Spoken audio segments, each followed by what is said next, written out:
The evolution of computers मालिकेमध्ये तुमचे पुन्हा स्वागत आहे. आज आपण अशा युगात प्रवेश करत आहोत जे आपण आपल्या दैनंदिन जीवनात वापरतो. AI, स्मार्टफोन, इंटरनेट, लॅपटॉप हे सर्व 5व्या पिढीचा परिणाम आहे. भाग 7 मध्ये आपले स्वागत आहे. 5व्या पिढीचे संगणक. 5वी पिढी म्हणजे काय? 1980च्या दशकाच्या उत्तरार्धापासून ते आजपर्यंत विकसित झालेल्या संगणकांना 5व्या पिढीचे संगणक म्हणतात. मुख्य कल्पना: हे संगणक विचार करण्याचा प्रयत्न करतात. ते निर्णय आधारित कार्ये, शिक्षण आणि नमुना ओळखणे यांसारखी कामे करतात. यामध्ये समाविष्ट असलेली तंत्रज्ञान: कृत्रिम बुद्धिमत्ता AI, machine learning, neural networks, नैसर्गिक भाषा प्रक्रिया, ChatGPT, सिरी, Alexa, क्वांटम कम्प्युटिंग, विकासाधीन आधुनिक उपकरणे. आजच्या उपकरणांमधील सर्वात मोठा बदल म्हणजे लहान उपकरणांमध्ये शक्तिशाली प्रोसेसर. उदाहरणे: स्मार्टफोन, तुमच्या खिशातील संगणक, laptop, portable workstation, smart TV, internet connected display, smart watch, तुमच्या मनगटावर आरोग्य अधिक संवाद. IoT उपकरणे, स्मार्ट घरे, दिवे, पंखे, CCTV, ऑटोमेशन. हे सर्व मायक्रोप्रोसेसर आणि AI, कृत्रिम बुद्धिमत्ता तंत्रज्ञानाचे परिणाम आहेत.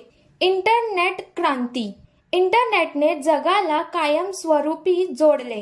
परिणामाची क्षेत्रे: ईमेलने पारंपरिक पत्रांची जागा घेतली. ई-कॉमर्सने आपल्या खरेदीची पद्धत बदलली. पुस्तके किंवा वर्गखोल्यांशिवाय ऑनलाईन शिक्षण. सोशल मीडियाने प्रत्येकाला जोडले. दूरस्थ नोकऱ्या आणि फ्रीलान्सिंगने नवीन संधी निर्माण केल्या. इंटरनेटने जग लहान केले नाही, तर ते जोडले. वास्तविक जीवनातील कृत्रिम बुद्धिमत्ता. आज कृत्रिम बुद्धिमत्ता आपल्या आजूबाजूला सर्वत्र आहे. गुगल मॅप्स रहदारीचा अंदाज लावतो. YouTube व्हिडिओंची शिफारस करतो. ChatGPT उत्तरे देतो, लिहितो, समस्या सोडवतो. स्वयंचलित गाड्या रस्त्यांचे विश्लेषण करतात. कृत्रिम बुद्धिमत्तेवर आधारित डॉक्टर रोगनिदान करण्यास मदत करतात. थोडक्यात, संगणक आता फक्त गणनाच करत नाही, ते समजूनही घेतात.